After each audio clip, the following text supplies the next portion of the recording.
Why is it that even though you know she destroys your peace, you can't walk away?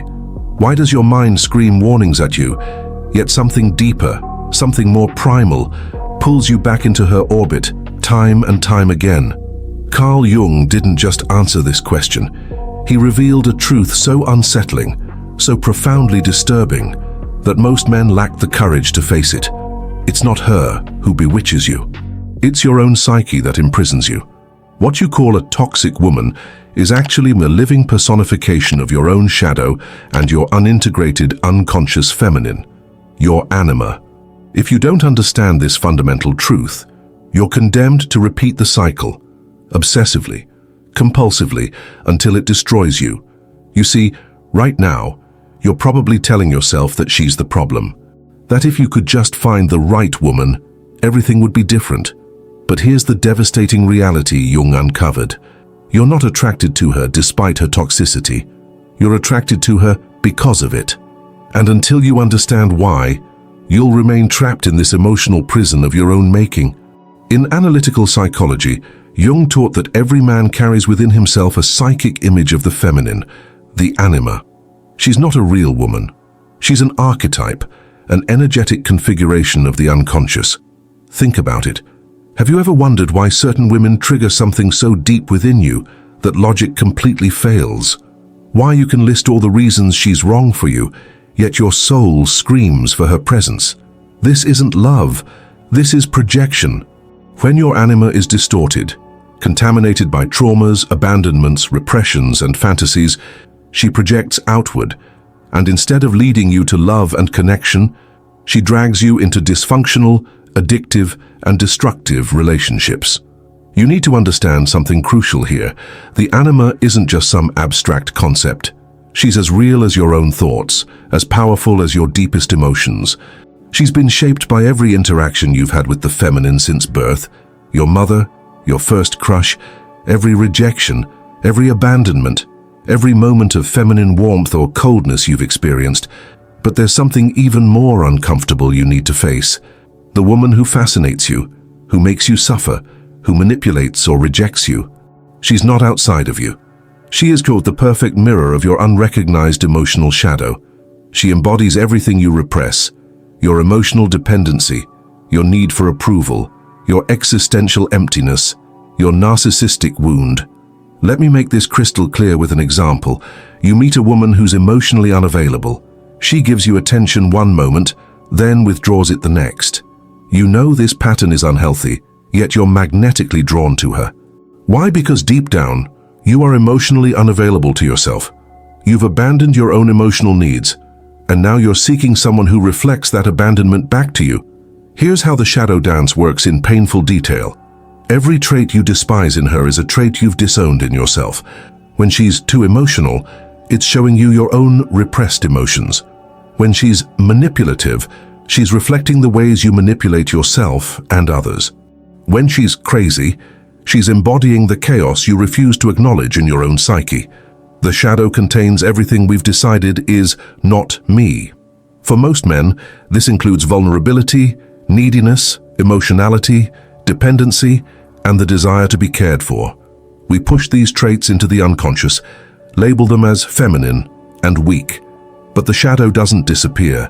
It projects, and it projects most strongly onto the people we're most intimate with. This is why toxic relationships feel so intense. You're not just relating to another person. You're in a dance with your own disowned parts. She becomes the stage upon which your internal drama plays out. Every fight is actually an internal conflict made external. Every criticism you have of her is a criticism you have of yourself that you can't bear to acknowledge. The unconscious has a cruel and perfect function. It attracts you to exactly what you most need to see and transform. Think about the last woman who really got under your skin. What did she do that drove you crazy? Now ask yourself, where do I do this to myself? Where in my life am I just as cruel, just as dismissive, just as manipulative, but to my own soul? The answer might horrify you, but that horror is the beginning of consciousness. Jung discovered that men don't fall in love with real women. They fall in love with their projections onto women. When your anima is wounded, you unconsciously seek women who will confirm your deepest fears about yourself. If you believe deep down that you're unworthy of love, you'll be irresistibly drawn to women who treat you as unworthy. If you carry unresolved anger toward the feminine, perhaps from a controlling mother or early rejection, you'll find yourself attracted to women who trigger that exact anger. This isn't coincidence. This is the precision of the unconscious mind. Let me show you how precise this mechanism is. Think about your relationship patterns. Do you always end up with women who are emotionally unavailable? That's because you are emotionally unavailable to yourself. Do you keep attracting manipulative women? Look at how you manipulate yourself, how you lie to yourself about your own needs and desires. Do you find yourself with women who are too needy? Examine your own neediness that you've pushed into the shadow. The unconscious has a radar system more sophisticated than anything technology has created. It can detect, across a crowded room, the exact person who will activate your deepest wounds. That instant attraction you feel. That chemistry. That's not love. That's your unconscious recognizing its own projected material. You see, your psyche is always trying to heal itself, but instead of doing the inner work, you project your wounds onto external women and try to heal through them. This never works. It only deepens the wound. Here's a painful truth. The more intense the initial attraction, the more likely you're in the grip of projection. Real love grows slowly, based on actual knowledge of the other person. But projection is instant, overwhelming, and absolutely convinced of its own validity. It feels like fate, like destiny, like you've known her forever. That's because you have known her forever. She's the woman who's lived in your unconscious since childhood. Jung identified that many men who repeatedly fall for toxic women carry what he called a mother complex. This doesn't mean you want to date your mother. It means your early relationship with the maternal feminine created a template that you now unconsciously seek to repeat or resolve. If your mother was emotionally unavailable, you'll likely find yourself drawn to emotionally unavailable women. If she was overly controlling, you might oscillate between women who dominate you and those you try to dominate. If she was inconsistent with her affection, you'll be magnetically pulled toward women who offer the same hot and cold dynamic. But let's go deeper than these surface patterns. The mother complex isn't just about behaviors. It's about the fundamental way you learned to receive love. If love came with conditions in your childhood, you'll seek conditional love as an adult. If love meant enmeshment, you'll confuse fusion with intimacy. If love was absent, you'll be drawn to absence, mistaking the familiar pain for passion. Here's what most men don't understand. You're not trying to win your mother's love through these women. You're trying to complete an interrupted psychological process. When a boy doesn't properly separate from the maternal feminine and develop his own autonomous self, he remains psychologically fused. He seeks women who will either continue this fusion, the devouring mother type, or force the separation he never accomplished, the rejecting woman. The toxic woman often oscillates between these poles, sometimes devouring, sometimes rejecting, keeping you in a constant state of psychological infancy. You can't individuate, can't become your own man, because you're still trying to resolve your original relationship with the feminine. This is why logical arguments don't work. Your friends can point out 1,000 red flags, but you can't see them, because you're not relating to the woman in front of you. You're relating to an internal imago that was formed before you could even speak. You're having a relationship with a ghost, and the living woman is just the screen onto which you project this phantom. You're not choosing these women consciously. Your unconscious is choosing them for you, based on familiar patterns that feel like home, even when home was painful. Jung identified several manifestations of the anima that men project onto toxic relationships. The seductress anima. She appears as the woman who seems to offer everything you've ever wanted: passion, excitement, validation. But once you're hooked, she reveals her shadow side: manipulation, control, emotional vampirism. You stay because the high of her attention is so intoxicating that you'll endure any low to get it again. Think about it. Remember that woman who made you feel like a god when she looked at you, who could ignite your entire being with a single touch. But then, once she knew she had you, the game changed. The warmth turned to ice. The passion became a weapon. The very things that drew you in became the instruments of your torture. Yet you stayed, didn't you? You stayed because you were addicted to those rare moments when she'd show you that initial fire again. You became a junkie for her approval, willing to degrade yourself for just one more hit of that original high. The mother anima. She initially appears nurturing and caring, making you feel safe and held. But this safety comes at a price: your autonomy. She slowly infantilizes you, makes you dependent, controls through caretaking. You can't leave because you've forgotten how to take care of yourself emotionally. You know this woman. She's the one who cooks for you, cleans for you, manages your life. At first, it feels like love. Finally, someone who truly cares. But slowly, insidiously, you realize you can't make a decision without her. You've forgotten how to take care of your own emotional needs. When you try to assert independence, she guilts you, "After everything I've done for you." And you cave, because the thought of losing this maternal comfort terrifies you more than losing yourself. The witch anima. She embodies pure destructive feminine energy. She's critical, demeaning, castrating, yet you stay because deep down, you believe you deserve this treatment. She's the voice of your own inner critic, made manifest in feminine form. This is the woman who can find your deepest insecurity with surgical precision. She knows exactly how to make you feel small, inadequate, less than a man. Nothing you do is ever good enough. Your successes are minimized, your failures magnified. She emasculates you with her words, her looks, her sighs of disappointment.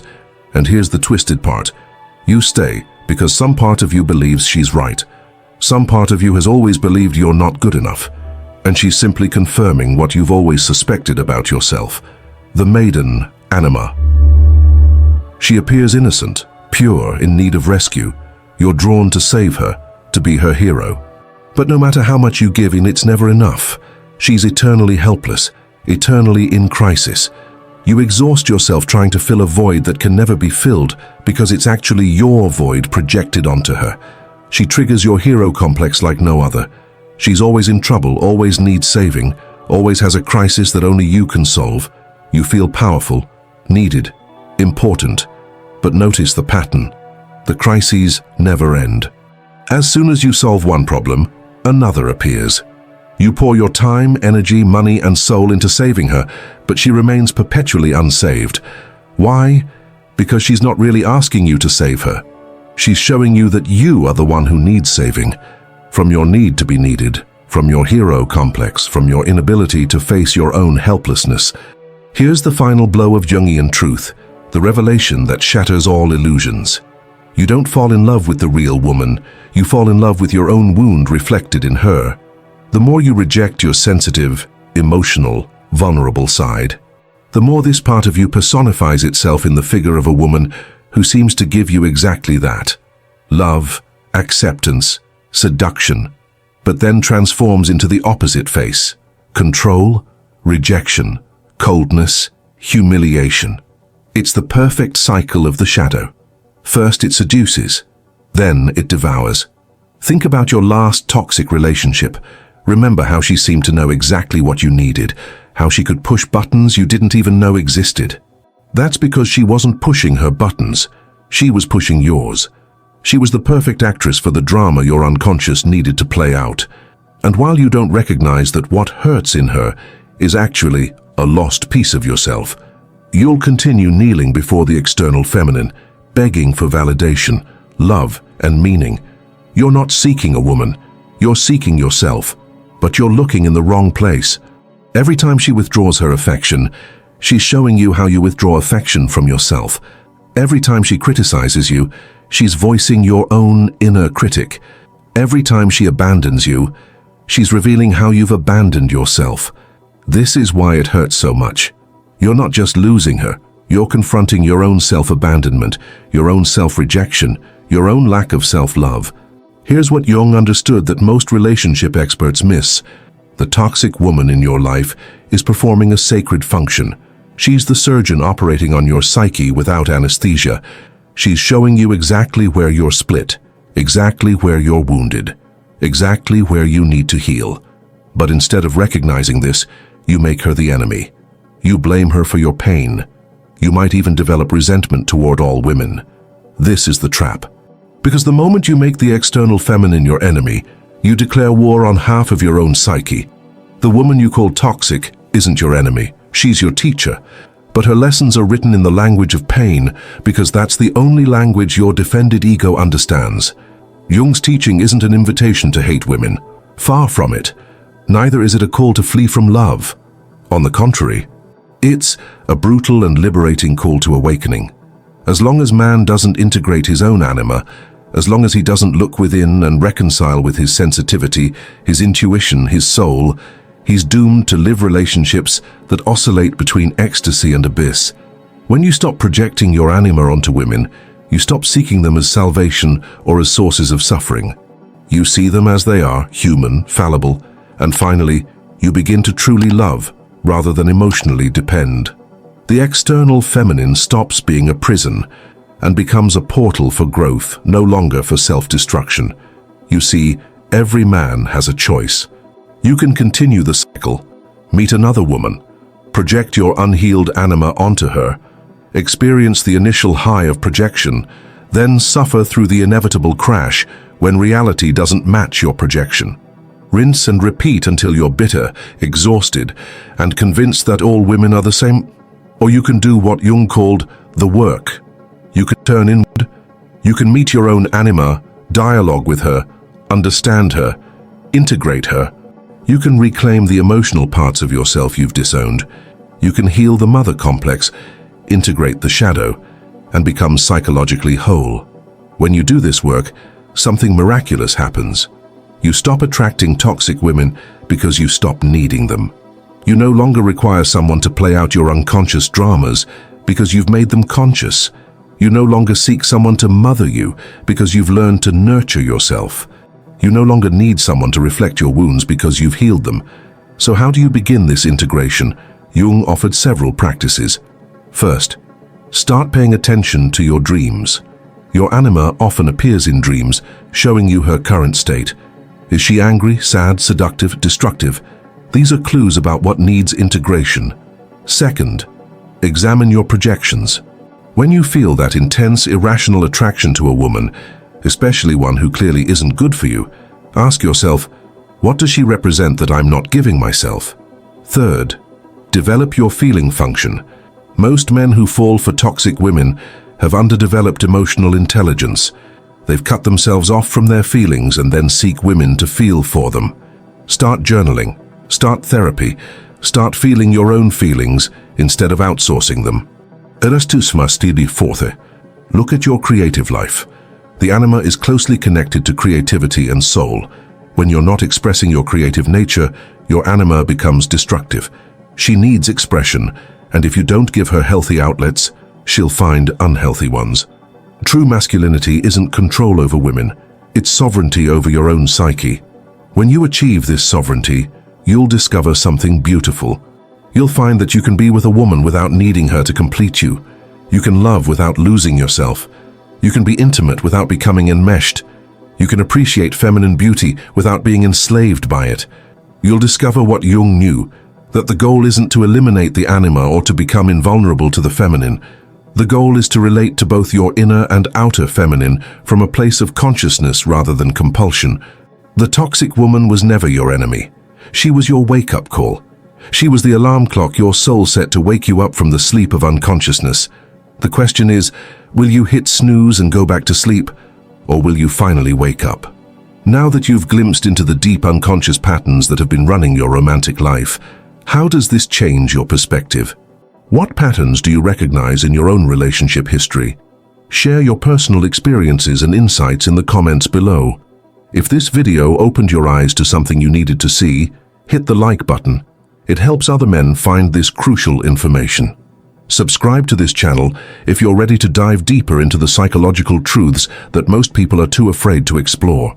Ring the notification bell so you don't miss our next revelation. And don't forget to watch our previous videos on shadow work and masculine psychology. They'll give you even more tools for this inner journey.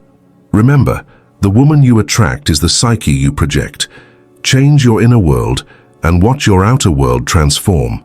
Until next time, stay conscious, stay sovereign, and keep doing the work.